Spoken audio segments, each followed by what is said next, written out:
वर्ष में परीक्षाएं जो हुई हैं, इधर भी जो अभी पटवारी का पेपर लीक हुआ है या AJE परीक्षा में घोटाला सामने आया है, जब तक ये जांचें पूरी नहीं हो जाती तब तक किसी भी तरीके की परीक्षा कंडक्ट नहीं करी जानी चाहिए। क्योंकि जो लोग पकड़े गए हैं उसमें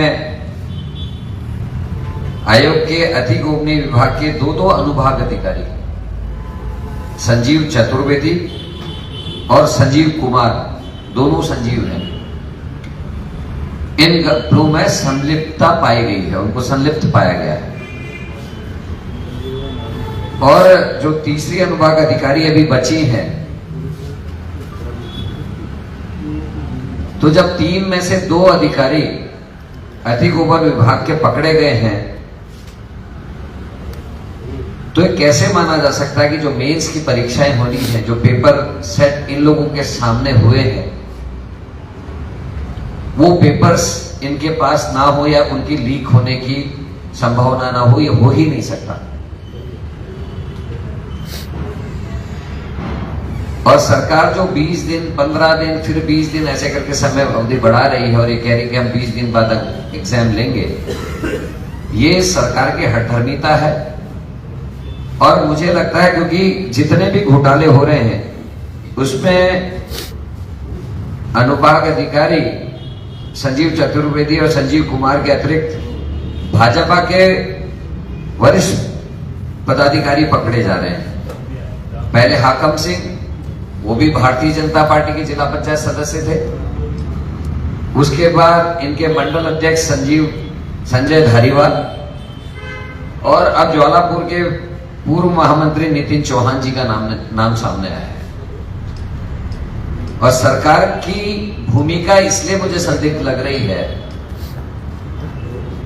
कि चतुर्वेदी के पकड़े जाने के बाद और जो मुख्य परीक्षा थी उसके पेपर्स बनते समय जो पद पे था, संजीव कुमार जो पद पे था, उनके संलिप्त होने की सूचना मिलने के बाद भी उन्हीं पेपर्स से ये एग्जाम कराने की जिद कर रहे हैं।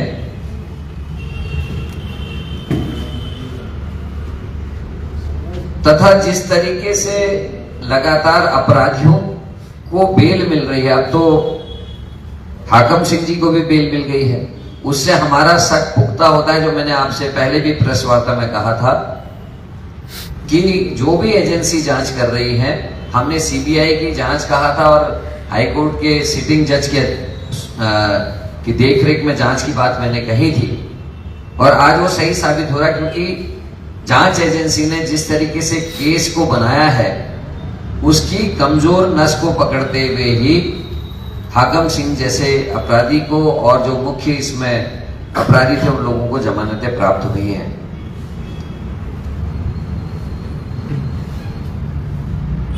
दूसरी तरफ जो मेंस की परीक्षाएं ली जा रही है PCS की, उसमें मेरा यह आरोप है कि जांच और परीक्षा साथ साथ कैसे हो सकती है।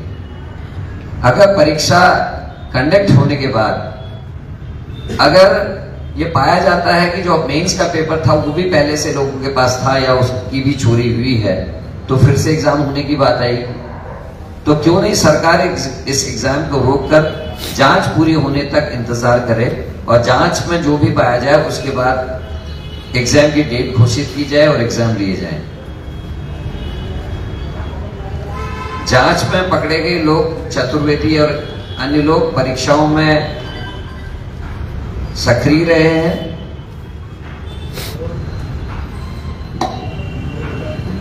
मेरा आरोप इसलिए भी है कि आयोग जल्दबाजी में परीक्षा कर कुछ विशेष लोगों को लाभ पहुंचाना चाहता है। इसका उदाहरण देना चाहता हूं। कट ऑफ लिस्ट पहले 94 थी % जिसको 91 कर दिया गया, पहला पॉइंट। दूसरा पॉइंट, महिला आरक्षण लागू हुआ है जिसका जियो हो गया, उसमें भी जो कट ऑफ लिस्ट थी वो 80 थी जिसको 71 कर दिया गया। और तीसरा पॉइंट है कि जो 1 पे 15 गुना का अनुपात होना चाहिए, एक पद के सापेक्ष 15 गुना लोगों को मुख्य परीक्षा के लिए पास किया जाना चाहिए, उससे कहीं अधिक लोगों को इसमें एंट्री दी जा रही है। तो किन लोगों को लाभ पहुंचाने की नीयत से सरकार और लोक सेवा आयोग ने ये कदम उठाया है, ये भी एक जांच का विषय इसमें होना चाहिए। इस पूरे प्रकरण में एडमिट कार्ड को लेकर भी जो परीक्षार्थी हैं उन लोगों ने अपने ऑब्जेक्शंस दिए हैं, जिसको अगर आप चाहें तो मैं उनको आपके सामने कुछ चीजें प्रस्तुत करना भी चाहूंगा। 13 तारीख को